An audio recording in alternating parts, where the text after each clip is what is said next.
Very good morning to all of you. देखो बेटा, आपको सबको मालूम है अभी थोड़े दिन पहले दिल्ली यूनिवर्सिटी ने एक वेबिनार कंडक्ट किया था। उस वेबिनार में बहुत कुछ बताया गया कि हमारी एलिजिबिलिटी क्या है, आपको बीकॉम में एडमिशन लेना है तो क्या करना पड़ेगा, आपको बीटेक में एडमिशन लेना है तो क्या करना पड़ेगा। वो इतना डिटेल्ड है कि काफ़ी बच्चों को लगा सर हमें ना थोड़ा कन्फ्यूजन है। तो मेरे पास बहुत सारे बच्चों के फ़ोन आए, सर वो वेबिनार में ना बहुत सारी चीज़ें ऐसी थी जो हमें समझ में नहीं आई। तो ये वीडियो पर्टिकुलरली उस पर्पज़ के लिए है कि दिल्ली यूनिवर्सिटी ने जो वेबिनार किया था उसके मेन फीचर क्या थे। तो आपने हेडिंग देखा होगा, मैंने लिखा भी यही है, main features of webinar conducted by DU for central common university entrance test. अब उसके मेन फीचर क्या क्या हैं जी। पॉइंट नंबर 1 बिल्कुल क्लियर, सबसे पहली लाइन पे बोला गया DU is moving from board based merit to nationwide entrance test. इसका मतलब क्या है, उनका बिल्कुल क्लियर सा लॉजिक है कि पहले दिल्ली यूनिवर्सिटी में एडमिशन कैसे होते थे, CBSE में आपके कितने मार्क्स आए उसके बेस पे आपकी मेरिट बनती थी। मान लो आपने CBSE में 98% मार्क्स लिए, 99% लिए, 97% लिए, उस मेरिट के बेस पे आपको कॉलेज अलॉट होता था। अब केवल एंड केवल एक सिस्टम चेंज हो गया है। अब CBSE की जगह पे जो आपके CUET, जो हमारा एंट्रेंस टेस्ट होने जा रहा है, जो आपकी एंट्रेंस टेस्ट में मार्क्स स्कोरिंग होगी उसके बेस पे हमारे को एडमिशन मिलेगा। तो उन्होंने बिल्कुल क्लियर किया है कि हमारा जो मेन फीचर है वो क्या है, DU is moving from board based merit to nationwide entrance test. जो पहले बोर्ड के बेस पे आपके बोर्ड में कितने मार्क्स आए उसके बेस पे कॉलेज अलॉट होता था, अब उसकी जगह पे आपके CUET में कितने नंबर आएंगे उसके बेस पे होगा। बिल्कुल क्लियर उन्होंने किया है कि जो सिस्टम हमारा पहले था ऑलमोस्ट सिस्टम वही है। केवल एंड केवल हम यही चेंज करने जा रहे हैं कि पहले आपके CBSE में कितने नंबर थे उसके बेस पे आपका एडमिशन होता था। अब जो मेरिट बनेगी वो हमारी CUET का जो एग्जाम होगा उसके बेस पे बनेगी। दूसरी बात उन्होंने कहा हमारा जो एग्जाम है वो पूरे इंडिया में होगा, 13 लैंग्वेजेस में होगा। सबसे ज़्यादा फ्लेक्सिबिलिटी है, जिस बच्चे की मदर टंग हिंदी है वो CUET को हिंदी में दे सकता है, जिसकी मदर टंग बंगाली है वो बंगाली में दे सकता है, जिसकी गुजराती है वो गुजराती में दे सकता है। तो 13 लैंग्वेजेस में आप अपने पेपर को अटेम्प्ट कर सकते हो, जिसकी जो भी लैंग्वेज है उसके बेस पे आप CUET का पेपर लिख सकते हो। अब इस फ्लेक्सिबिलिटी का एडवांटेज क्या लिया जाए, आप CUET में कोशिश करो कि हमारे मैक्सिमम मार्क्स आए, 100% मार्क्स लेने की कोशिश करो ताकि आपको अच्छे कॉलेजेस में एडमिशन मिले। और तीसरी बात उन्होंने कहा ये कंप्यूटर बेस्ड ऑनलाइन टेस्ट है और MCQ based, multiple choice question. हर एक क्वेश्चन के आपको 4 आंसर दिए जाएंगे और उसमें से कौन सा आंसर एप्रोप्रिएट है आपने करना है। तो हमारा जो पूरा दारमदार है वो इस पे रहेगा कि हमारे CUET में कितने नंबर आते हैं। Point number 2 structure designed bye DU based on UGC guidelines. UGC की गाइडलाइंस क्या है, दिल्ली यूनिवर्सिटी ने उसको क्या क्या चेंज किया है, थोड़ा सा ये वाला पार्ट ज़्यादा इंपॉर्टेंट है। UGC ने कहा था जी हमारा पेपर के 3 पार्ट होंगे। सेक्शन 1A में 13 लैंग्वेजेज हैं, आपकी जो भी मातृभाषा है आप उसको सिलेक्ट कर सकते हो। तो दिल्ली के बच्चों के पास ज़्यादातर इंग्लिश लैंग्वेज है और बहुत कम बच्चे ऐसे होंगे जिनके पास हिंदी होगी। तो आप चाहो तो इंग्लिश में पेपर दे सकते हो, चाहो तो हिंदी में दे सकते हो।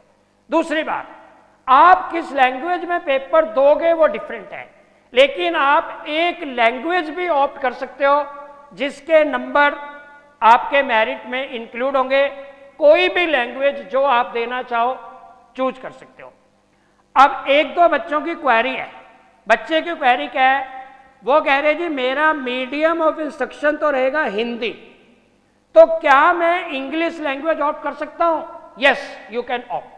जो मीडियम ऑफ इंस्ट्रक्शन है वो डिफरेंट है, जो मीडियम ऑफ हमारा एग्जामिनेशन है वो डिफरेंट है। आप चाहो तो एज ए लैंग्वेज आप इन 13 में से कोई भी लैंग्वेज यूज कर सकते हो। अब दूसरा है जी सेक्शन 1B 20 लैंग्वेजेज है, including French, German, international languages, Sanskrit, ये वो।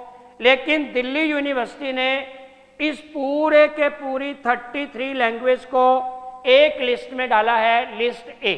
लिस्ट ए का मतलब है लैंग्वेज। आप 33 में से कोई भी लैंग्वेज चूज कर सकते हो एक पेपर के लिए। 33 लैंग्वेज हैं, you can opt any one out of 33। Section 2 है जी डोमेन। यूजीसी ने कहा जी हमारा डोमेन है जिसमें 27 सब्जेक्ट्स हैं। अब देखो 27 सब्जेक्ट क्या हैं? आप कॉमर्स में हो, आप साइंस में हो, आप आर्ट में हो। तो जैसे कॉमर्स वालों के मेन सब्जेक्ट क्या होते हैं? मैथमेटिक्स, आपका हो गया जी बिजनेस स्टडीज, आपका हो गया भैया इकोनॉमिक्स, और काफ़ी सारे बच्चों ने इंग्लिश ली होती है या कोई भी एक लैंग्वेज ली होती है 12th क्लास में। और एक हमारा मोस्ट इंपॉर्टेंट एग्जाम्स होता है अकाउंट्स। ऐसे ही साइंस वालों के लिए भी होता है, जैसे फिजिक्स हो गया, केमिस्ट्री हो गया, और हमारा बायोलॉजी हो गया, मैथमेटिक्स हो गया। और काफ़ी बच्चों ने डिफरेंट सब्जेक्ट्स भी लिए हुए होते हैं, जैसे इंफॉर्मेशन प्रैक्टिसेस, या हमारे और कोई भी है फिजिकल एजुकेशन, किसी ने म्यूजिक, किसी ने कुछ लिया हुआ होता है। तो टोटल मिला के हमारे जितने भी हैं 27 सब्जेक्ट्स हैं, 27 डोमेन्स हैं, जिसको दिल्ली यूनिवर्सिटी ने 2 भागों में बांटा है। सबको मालूम है, पहला हमारा होता है लिस्ट 1 और एक हमारा होता है लिस्ट 2। सबको पता है, आप साइट पे भी देख सकते हो, मैं ज़्यादा टाइम वेस्ट नहीं करूँगा। तो लिस्ट 1 में हमारे मेन पेपर आएंगे, जो मेन है। जैसे हमारे जो मेन 5 पेपर मेन थे, business studies, economics, maths, accounts, science में फिजिक्स, केमिस्ट्री, आपके ह्यूमैनिटी में इकोनॉमिक्स, ज्योग्राफी, सोशियोलॉजी, सारे के सारे मेन सब्जेक्ट हैं। तो मेन सब्जेक्ट्स को इन्होंने लिस्ट 1 में डाला हुआ है, और जो सब्सिडरी एडिशनल सब्जेक्ट्स होते हैं उनको लिस्ट 2 में डाला हुआ है। टोटल 27 है। आपने इन 27 में से ही कोई ना कोई सब्जेक्ट सिलेक्ट करना है। लेकिन डीयू की गाइडलाइन ये है, आप जो भी डोमेन सिलेक्ट करोगे वो वही होना चाहिए जो आपने 12th क्लास में एग्जाम दिया है। सेक्शन 3 है जी हमारा जनरल टेस्ट।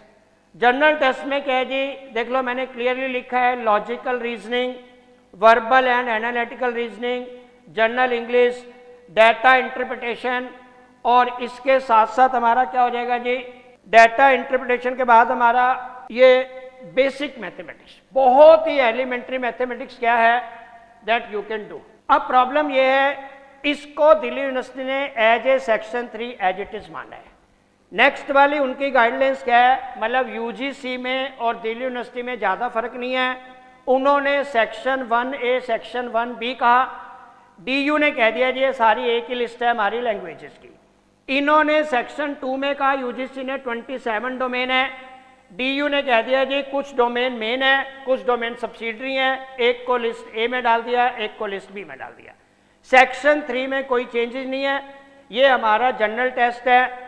इसके बाद हमारा जो मेन है वो कह जी हम कौन कौन से पेपर दे सकते हैं।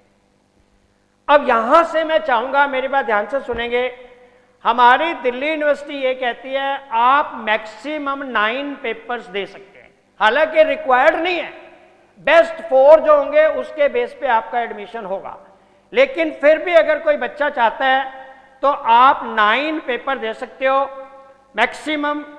पहला एक लैंग्वेज जरूरी है, मैक्सिमम 6 डोमेन्स दे सकते हो और एक जनरल टेस्ट। इससे क्या होगा, हमारे टोटल 63 कोर्सेज में आपकी बहुत अच्छी एलिजिबिलिटी बन जाएगी। इनमें से जो आपके बेस्ट 4 होंगे वो आपके एडमिशन के लिए मान ले जाएंगे, आपके मेरिट के लिए मान लिए जाएंगे। लेकिन काफ़ी सारे कॉलेजेस में लैंग्वेज कंपलसरी है, काफ़ी सारी जगह पे मैथमेटिक्स कंपलसरी है, काफ़ी सारी जगह पे डिफरेंट सब्जेक्ट्स कंपलसरी हैं। तो कॉलेज की क्या रिक्वायरमेंट है उसके हिसाब से इसमें से आपके जो बेस्ट होंगे वो ले लिए जाएंगे। अब दूसरी बात है, हमारा जो एग्जाम होगा वो 2 स्लॉट्स में होगा, slot number 1, slot number 2।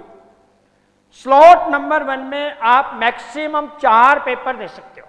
Again I am repeating, slot number 1 में मैक्सिमम 4 पेपर दे सकते हो, जिसमें से एक पेपर तो होगा लैंग्वेज का। मैं अब दिल्ली के बच्चों की बात करता हूँ, बीकॉम ऑनर्स वाले बच्चों की बात करता हूँ। आप पहला लोगे लैंग्वेज, इंग्लिश लैंग्वेज है, इसमें 50 क्वेश्चन पूछे जाएंगे, जिसमें आपने 40 को अटेम्प्ट करना है। पहले आप 50 क्वेश्चन देख लीजिए, उसमें से कौन से 40 आप इजीली कर पाएंगे ये आपकी चॉइस है। और इसके लिए आपको 45 मिनट्स मिलेंगे। 45 मिनट्स में 40 क्वेश्चन आपने सिलेक्ट करने हैं। दूसरा होता है 2 डोमेन्स, स्लॉट 1 में आप दे सकते हो। अब इसको ध्यान से समझेंगे। मान लो किसी बच्चे ने कहा जी मैंने तो 3 डोमेन सिलेक्ट किए हैं, एक इकोनॉमिक्स, एक मैथ्स, एक बिजनेस स्टडीज। आप मैक्सिमम 2 डोमेन तो स्लॉट नंबर 1 में दे सकते हो, जो तीसरे वाला सब्जेक्ट है वो आपको स्लॉट 2 में देना पड़ेगा। तो स्लॉट 1 में आपको मैक्सिमम 2 डोमेन देने हैं और दोनों डोमेन में 50-50 क्वेश्चन पूछे जाएंगे। आपको 40-40 क्वेश्चंस करने हैं और उसके लिए आपको 45 मिनट ईच के हिसाब से 90 मिनट का टाइम मिलेगा। थर्ड नंबर है जी जनरल टेस्ट। मैं आप लोगों को ये सजेस्ट करूंगा, मैक्सिमम लोगों को जनरल टेस्ट जरूर देना चाहिए, चाहे आप इंटरेस्टेड हो या नहीं हो। लेकिन मेरा सजेशन ये है कि मैक्सिमम लोगों को जनरल टेस्ट देना चाहिए। नंबर 1, जनरल टेस्ट की आज की डेट में वेटेज बहुत ज़्यादा है। जनरल टेस्ट में आप क्या स्कोर करते हो, आपकी वेटेज बहुत ज़्यादा है और आपकी परसेंटेज काफ़ी हाई हो जाएगी। दूसरी बात, जो हमारे बीकॉम के बच्चे हैं, जो हमारे कॉमर्स बैकग्राउंड के बच्चे हैं, अगर वो टेक्निकल कोर्स में जाना चाहते हैं, जैसे बीएमएस हो गया, बीबीई हो गया, या आपका बीएफएआई हो गया, जिसके लिए पहले डीयू जेट का एग्ज़ाम होता था, अब डीयू जेट का एग्ज़ाम नहीं होगा, अब केवल एंड केवल यही एग्ज़ाम होगा। तो अगर आपको बीएमएस वगैरह में जाना है तो जनरल टेस्ट भी ज़रूरी है, मैथ्स भी ज़रूरी है। तो कॉमर्स वाले बच्चों के लिए प्लीज़ थोड़ा नोट डाउन करें, आपको जनरल टेस्ट का पेपर जरूर प्रेफर करना है और आपको मैथ्स का पेपर जरूर प्रेफर करना है। तो आपका बीएमएस, बीबीई, बीएफएआई और बीकॉम ऑनर्स, आप कहीं पे भी एडमिशन ले सकते हैं। अगर आप बीए इकोनॉमिक्स में जाना चाहें तो भी ये दोनों पेपर आपको बहुत हेल्प करेंगे। तो जब आप अपने डोमेन को चूज करोगे तो प्रेफर यही करना कि ऐसा डोमेन सिलेक्ट करो जिससे हमारे को मैक्सिमम कोर्सेज में एलिजिबिलिटी हो जाए। अब स्लॉट नंबर 1 में आपने देखा जी, एक लैंग्वेज लेंगे, 2 डोमेन लेंगे, 90 नंबर 2 डोमेन के हो गए, 45 नंबर एक लैंग्वेज के हो गए। जनरल स्टडीज में 75 क्वेश्चन आएंगे, जिसमें से आपको 60 क्वेश्चंस करने हैं।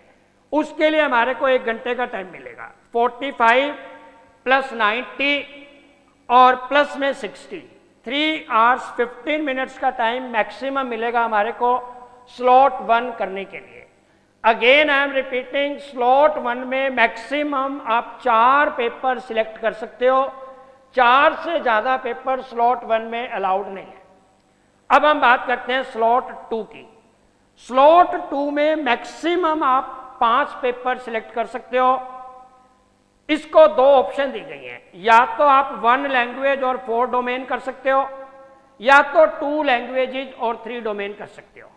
अगेन आई एम रिपीटिंग, या तो आप कर सकते हो 1 लैंग्वेज एंड 4 सब्जेक्ट। मान लो कोई बच्चा कहते हैं जी मैं एक तो लैंग्वेज लेना चाहता हूं इंग्लिश, और उसके अलावा मैं 4 सब्जेक्ट करना चाहता हूं,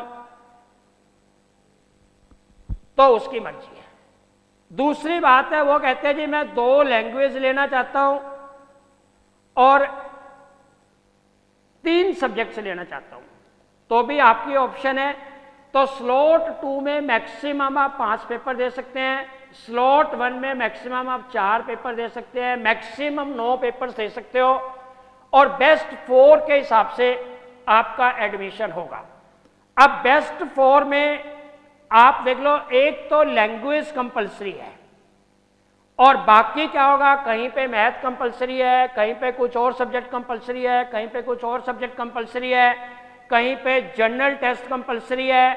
तो हम लोग ये करेंगे, कोशिश ये करो बीकॉम ऑनर्स के लिए, एक तो आप मैथमेटिक्स या अकाउंट्स इसमें से एक पेपर लो, और दूसरी बात है इकोनॉमिक्स का पेपर लो, और तीसरी बात है बिजनेस स्टडीज का पेपर लो।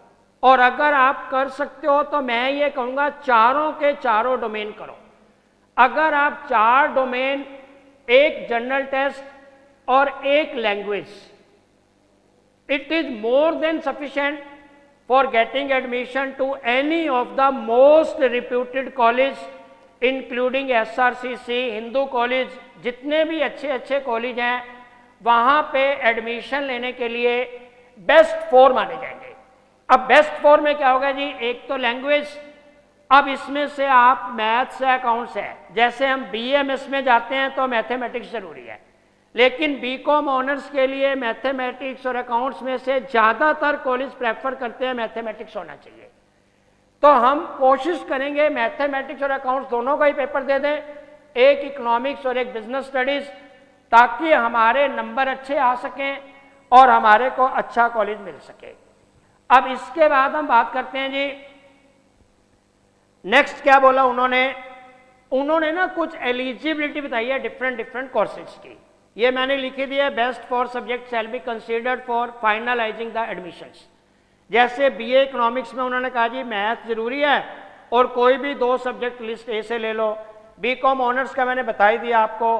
अगर आपको BMS BBE में जाना है, मैथ्स और जनरल टेस्ट जरूरी है, लैंग्वेज भी जरूरी है, उसके अलावा कोई भी सब्जेक्ट ले सकते हो। अब जनरल टेस्ट, जैसे आपने BA जनरल में जाना है, बीकॉम जनरल में जाना है, तो हमारा क्या होगा जी, जनरल टेस्ट और लैंग्वेज, इसके साथ साथ जो भी सब्जेक्ट आपका अच्छा हो वो आप ले सकते हो।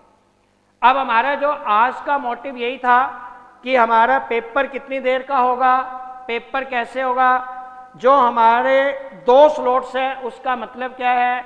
तो एक बार मैं दोबारा बताता हूं जी, स्लॉट 1 होगा, एक स्लॉट 2 होगा। जिन बच्चों को जनरल टेस्ट देना है उनको स्लॉट 1 में ही देना पड़ेगा। जनरल टेस्ट दे सकते हो, लैंग्वेज का टेस्ट दे सकते हो, और कोई भी 2 डोमेन दे सकते हो।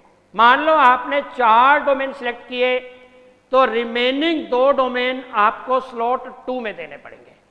तो स्लॉट 2 का भी सही है, डोमेन में आपको हर सब्जेक्ट के 45 मिनट्स मिलेंगे। तो ये हमारा है जी, स्लॉट 1 में क्या होगा, स्लॉट 2 में क्या होगा, कौन कौन सा डोमेन चूज किया जाए ताकि हम मैक्सिमम कॉलेजेस में एलिजिबल हो जाएं एडमिशन्स के लिए। अब एक छोटी सी बात हो रहा है, काफ़ी बच्चों ने हमारे को ये बोला, सर मेरा तो मोटिव CA करने का है, मैं तो ये चाहता हूँ कि DU में एडमिशन भी हो जाए मेरा और मेरा CA भी हो जाए। तो CA फाउंडेशन के लिए क्या करना पड़ेगा आपको, CA फाउंडेशन के लिए कोई हमारा हार्ड एंड फास्ट नहीं है, केवल एंड केवल 12th पास होना बहुत जरूरी है। तो जब तक आपका रिजल्ट नहीं आता, आप ICAI में प्रोविजनल रजिस्ट्रेशन करवा सकते हैं। और हमारे यहाँ पे 15 जून से 16 जून से मॉर्निंग बैच और इवनिंग बैच स्टार्ट होने जा रहे हैं। MKG CA education, one of the most reputed institute for CA education.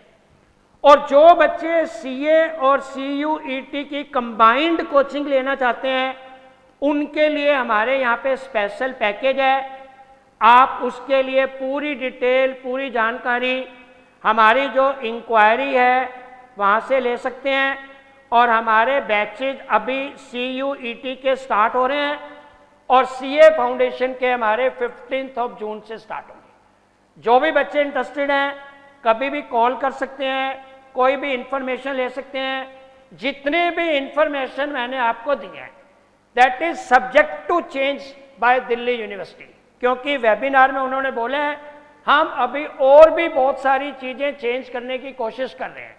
तो जैसे जैसे नई गाइडलाइंस आएंगी, जैसे जैसे नई इंस्ट्रक्शन आएंगी, I will be in touch with you. Thank you, thanks a lot, take care, good bye.